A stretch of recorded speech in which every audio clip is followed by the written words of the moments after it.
Hello everyone. In today's tutorial I'm going to show you how to remove the background from any picture using your mobile phone.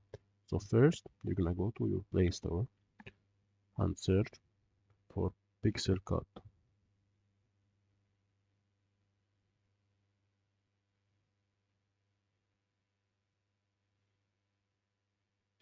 Then you're gonna download this app. When it's downloaded, you can open it and click on camera on the top part, and you're gonna take a picture of something you wanna remove the background of. Click OK and then remove background. This will remove the background from your photo, and then you can click on good cutout on the thumb up and then save the image on the top part.